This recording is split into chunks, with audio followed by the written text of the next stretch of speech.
enjoying the freedom while he should be in the slummers. This, of course, is a heart-wrenching story. And where is the security of women when it comes to healthcare and having these quacks also who are on the run as well? We are standing on guard, but is the government as well standing on guard in making sure that our Kenyan women are safe? Right, this is one to also throw it to our panelists this morning who are with us. Just give us their views of what they think about this particular expose, which was exclusively, has been exclusively running on NTV, a story by Dennis Okari.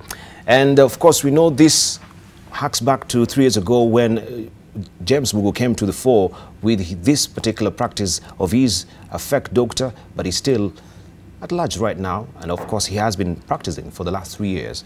So this is quite disturbing, and we want just to throw this to our panelists this morning. We have with us Ambassador Erastus Mwencha, who is the former Deputy Chair of the African Union, also the Chair of the Trademark East Africa currently. Also we have Hassan Olenadu, who is the Deputy Chair of SUPCEM, and also is the Director of Strategy and Partnerships. We do have with us as well Dr. Hassan Khanenje, who is the Director at the Horn Institute, and we do have Professor Naomi Damba, who is the Vice Chancellor of KC University and also an expert on foreign policy and defense. Good morning, gentlemen. Morning. Morning. Right, let's just begin with you, Dr. Hassan Khanenje. Looking at this particular story, and of course we know we've been here before, but it seems he was just left off the hook. There are cases of where everyone has the constitutional right to be bailed in certain cases as well. But Mugo is one man who is unremorseful, despite the fact that there was quite a revealing expose done on him, revealing how, of course, his callous acts are. He went full steam ahead, changed the names, use another registered business name, and of course continue with these barbaric acts that we've seen. So the question is, when people are actually going through the rigors or the due diligence of registering a company, do we go the full extent on trying to see who also are practicing? Do we even make those site visits to actually see the facilities in the first place, and who are actually people who are licensed to practice in the first place? Well, this is just an example of what is increasingly wrong with our country, and is a testament to the negative effects of corruption. We encourage lots of shortcuts. We encourage lots of quackiness. Yes. This is not the first doctor, quack doctor, so to speak, or the last quack doctor out there. There are plenty of them. And my fear is when citizens do not see, this gentleman has been out there in the media, for the last 3 years. It's despicable that he's still working scot-free. Now, when citizens do not think they can get justice through the courts of law, when citizens start losing faith in law enforcement, that is when you start getting vigilante groups. That is when you start getting mob justice, the street justice. And what we're encouraging by actually not taking action is some of the citizens out there, they're going to be taking action by themselves. And I don't think that it's a direction where the country needs to go. It's extremely sad that a man who has been recorded on camera violating and raping a victim who is half conscious, and whose evidence people have come out there, especially females, claiming that they were molested in one way or another, that he's still out there and arrogantly posting things on social media, daring his detractors to test his strength. It is extremely sad. And what I'm hoping is that this time around, he's not going to get away. And it's not just him not getting away. They should make an example out of this guy, so that other people who are thinking of doing that, they shouldn't do it. But I think the government should go further and make sure that all practicing so-called doctors or physicians or clinicians actually are certified and they have the right equipment, the right medication. Who knows what that guy is selling in that clinic, for heaven's sake? He could be selling poison. Number two, how do we even know perhaps the guy has disease that he's infected these patients? Because they're not saying, perhaps they have not even been tested. As in, we cannot allow this to continue. And we should make an example out of this guy, then go further than that. Make sure that all registered clinics, pharmacies, chemists, the people who are practicing in there, they're actually legitimate, they're certified, and they're properly trained. Thank you very much. Let's hear from Olenadu. Good morning, sir. Good morning. I think actually it is a sad situation. And when this guy was arraigned in court some 3 years ago, I think as a country we also lack a mechanism of pursuing those people who are somehow been identified as having some sort of criminal tags. And I think the prisons authorities also has to have a mechanism of the follow-ups. And that is why whenever criminals are released, you find them actually getting back to the crimes they committed before. Yes. And that is because we lack mechanisms of rehabilitating these individuals and reintegrating back to the society. Somebody just changes the place of operation.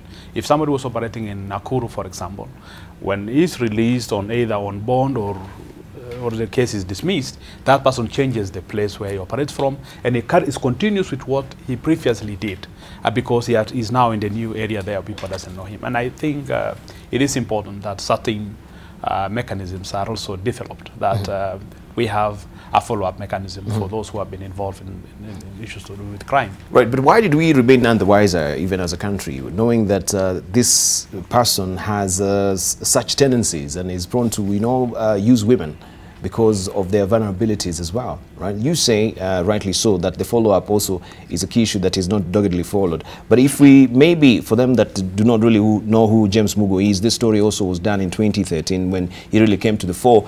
The Daily Nation is holding a very comprehensive coverage of this, if you may pick up the copy of the Daily Nation this morning.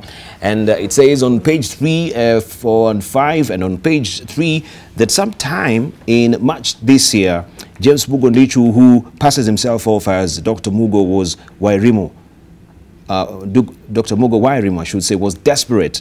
Police were keeping a closer eye on him after he was caught on tape sexually assaulting a sedated woman inside his clinic in Githurai in 2015.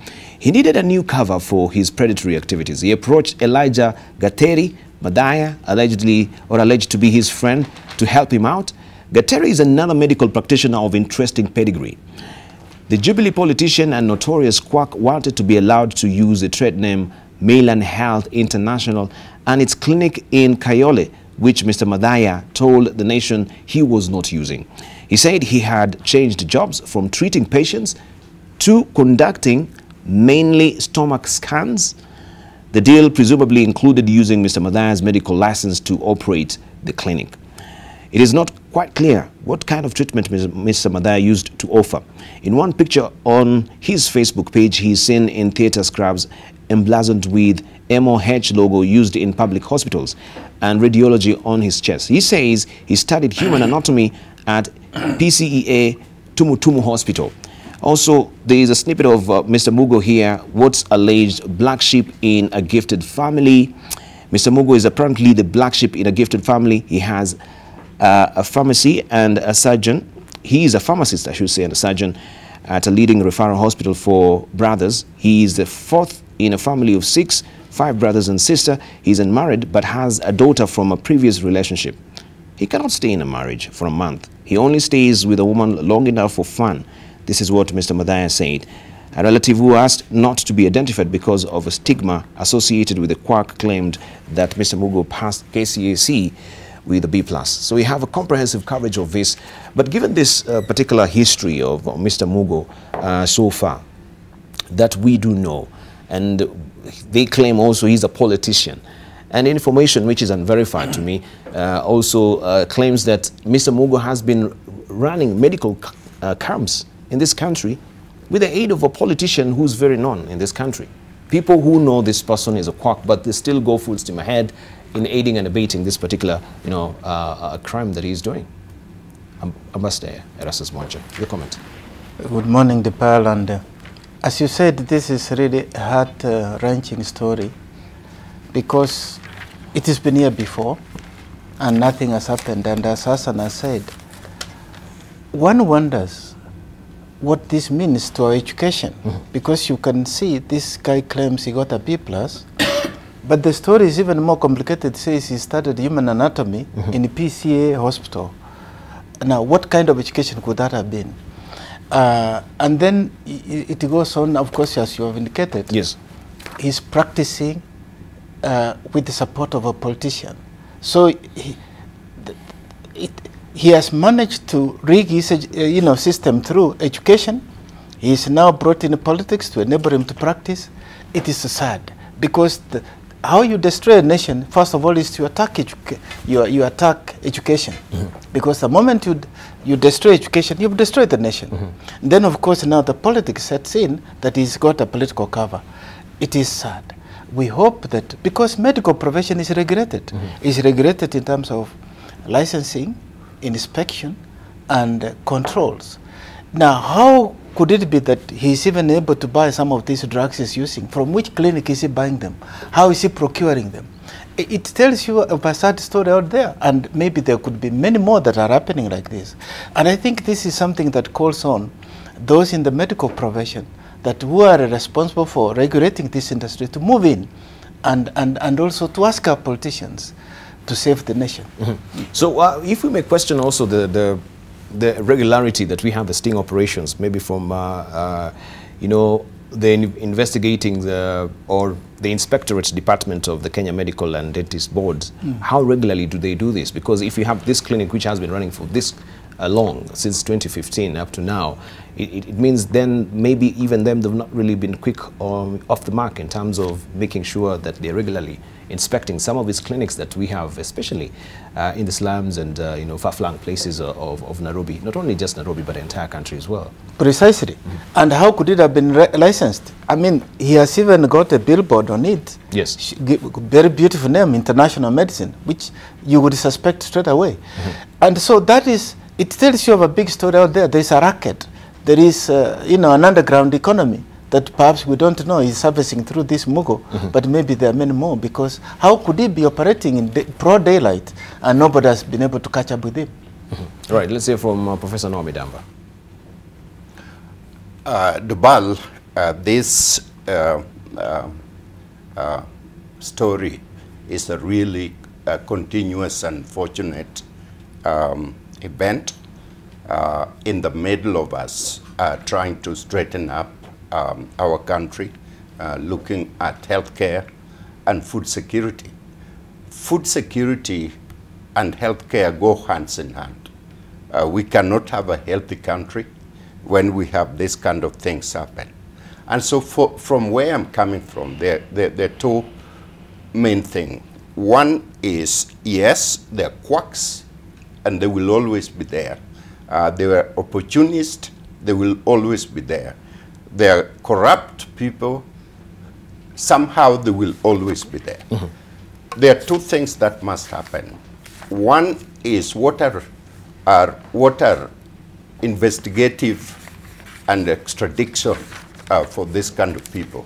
How far have we gone with that? And lastly, what is the consequence of doing what this fellow is doing? And what is the consequence for those people who support this kind of behavior?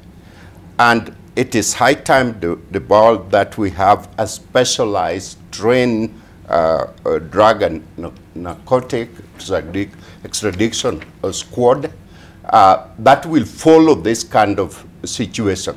Let's not pretend that every healthcare is trained. Yes. That every healthcare is doing what they're expected to do. So someone, somehow needs to check and find out what all these people are doing, bring them to the book, lock them in, and make sure that they don't come back again and practice whatever they practice. Right. And of course, we have this comprehensive story, as I've mentioned, inside the Daily Nation for you this morning. And it is on page 3 and page 4 and 5 of the Daily Nation today. I've read a snippet of it actually tucked away on page 2 here. But also if you go to page 3, it says Mugo busted in new rep video. Clinic Saga Quack wanted to be an MP in Jubilee. An expose details how the fake doctor runs facility without adherence to medical regulations. And he's been doing that for quite a while now. And also the question that is maybe weighing on many Kenyans' mind or exercising their minds right now is he was arrested in 2015 accused of raping patients, but ironically, he is free. And we have a psychopath who's on the run. Maybe an addict, a rapist who is addicted, you know, to raping women. this is his practice, because if he was caught on tape doing that, and now we have a new revelation, still him with the same practice, maybe we need to assess these people when they are released. Should they go back to the society, or maybe they should be taken to some clinics for some testing? Dr. Khanenje. This gentleman in question is a serial rapist criminal. He does not belong to the streets, actually. Those are the type of people who should be put away for a very long time until they prove they're good citizens to be reintegrated into the society. Now, I think when it comes to violations, especially against women, children, and frankly, vulnerable people, the sentences in this country are not harsh enough, where we don't go far enough. We should make it so harsh that even imagining of doing it, you know, it's discouraging enough. But we've not been doing that, and that is why someone can commit a very heinous crime. They go into prison for 3 years before you realize they're out. Of course, they're going to do it again because the sentence is too easy. People such as these ones, it's not about reintegrating them into society. First of all, they have not earned their place in society. They belong to prison. You have to put them in prison and throw away the key. Perhaps until 25 years from then. By that time, probably they'll be thinking differently.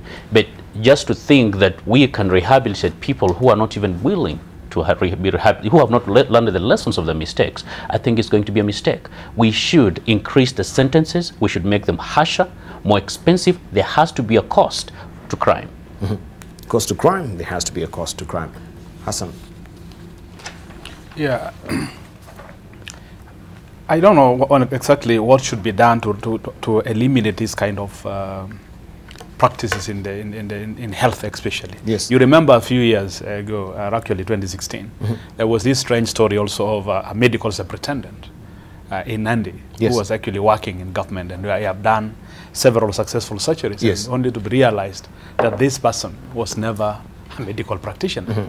And I still insist that it should be like any other profession, although in Kenya we are getting some challenges, because again the other week there was this guy who was also practicing law in the court for quite a while. Yes. I think what we need to do as a country is to have then very strict kind of monitoring mechanism, again, looking at various professions, so that it eliminates, it removes some of these bad elements from the practice. Because when you have a registered name of a medical institution, there is no guarantee that the practitioner in that particular medical institution is actually a medical practitioner.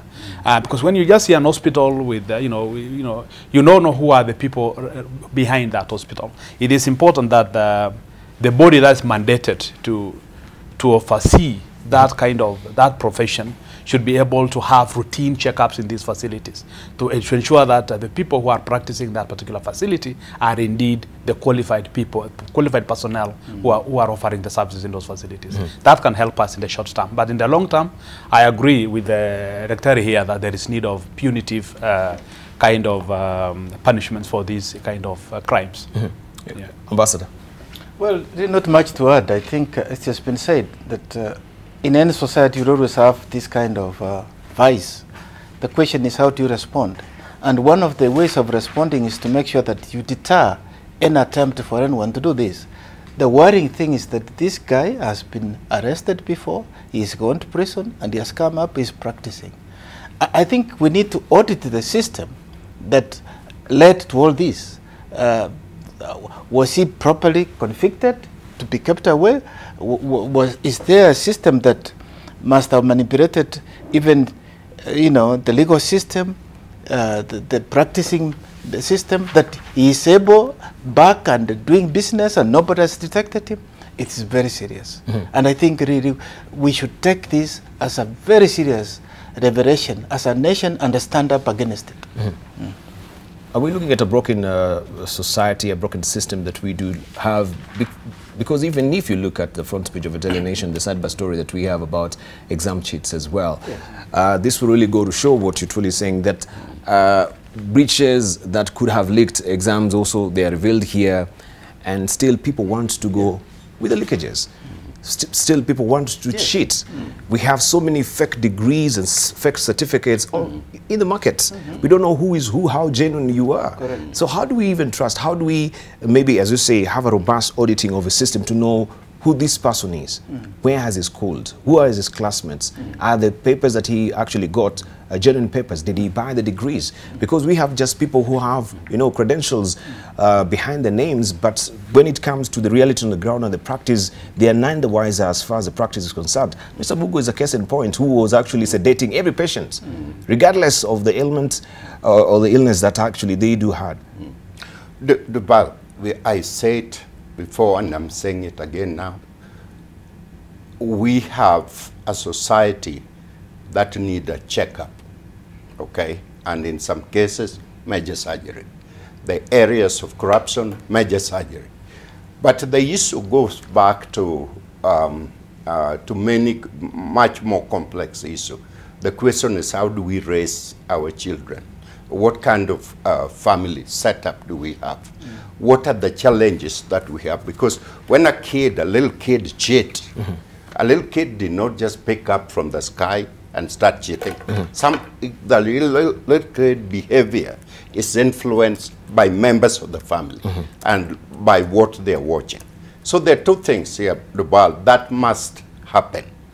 One is we need a continuous enforcement checkup. There are too many clinics. What kind of drugs are they selling to this clinic?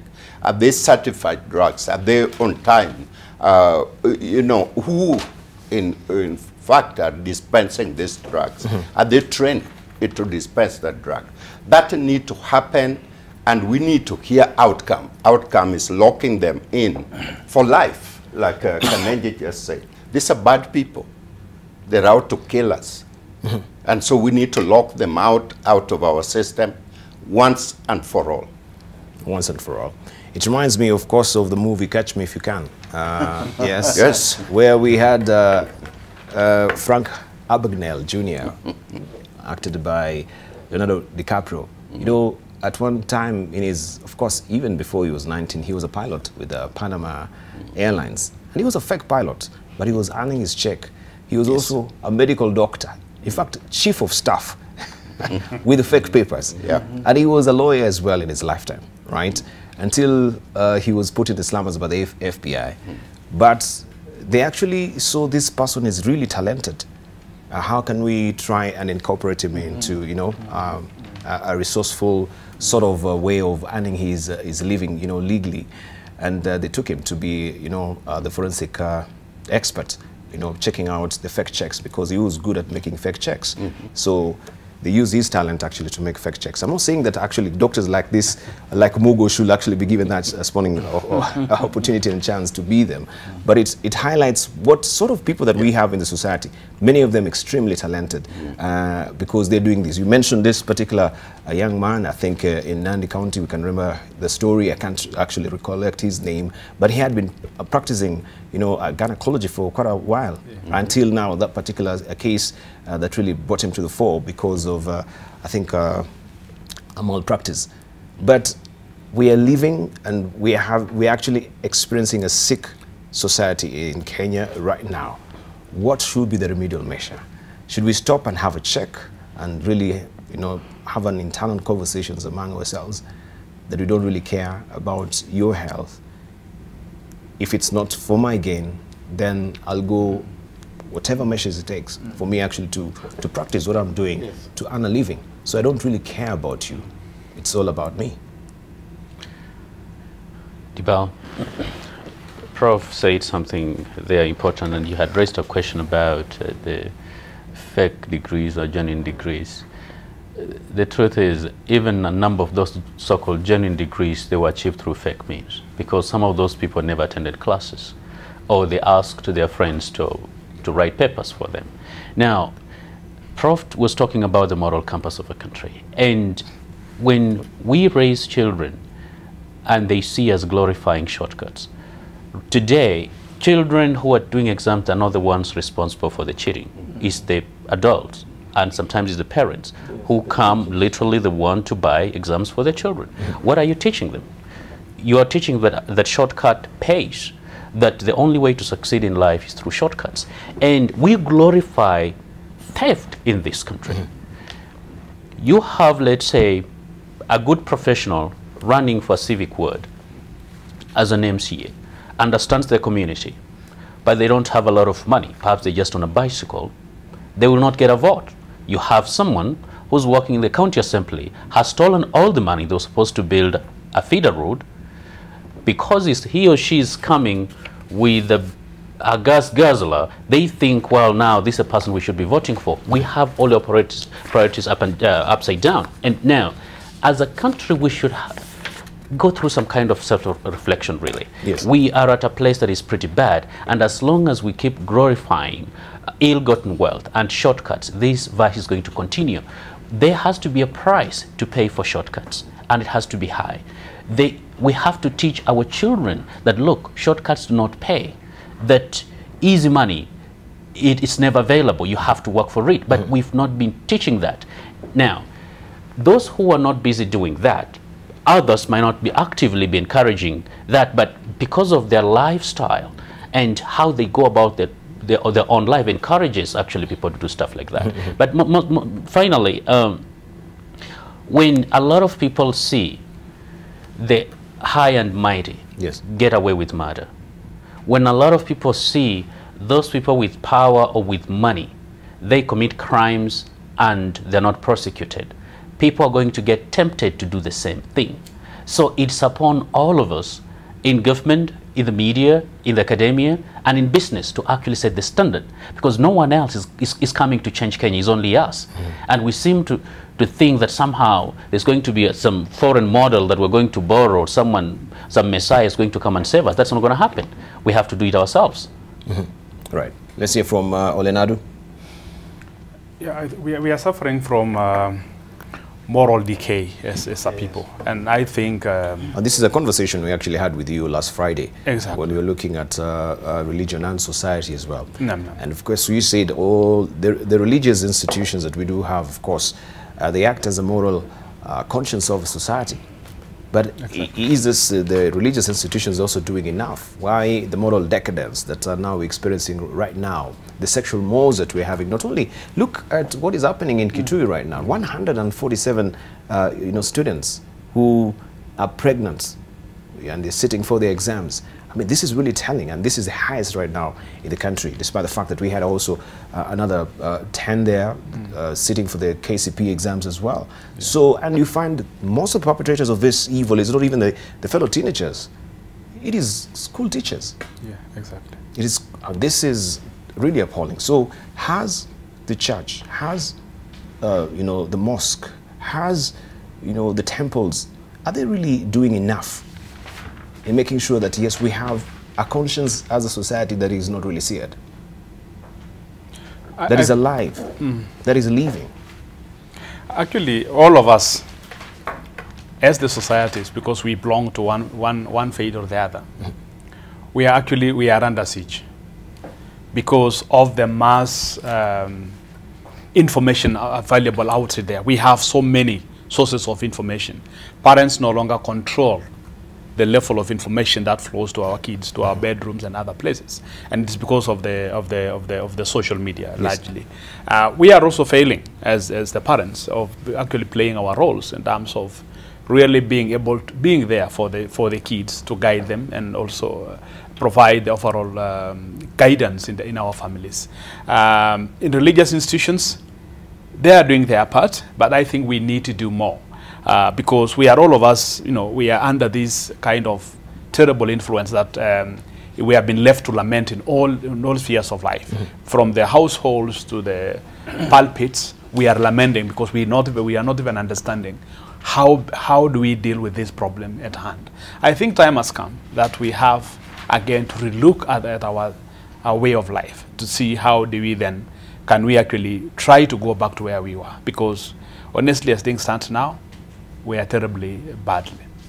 We're in bad shape. Yeah, I think that's a soul-searching question that you've asked, and the reflections by my colleagues here is quite revealing. I want to begin from one point to say that the moment you allow corruption to go unchecked in a country, corruption is a cancer.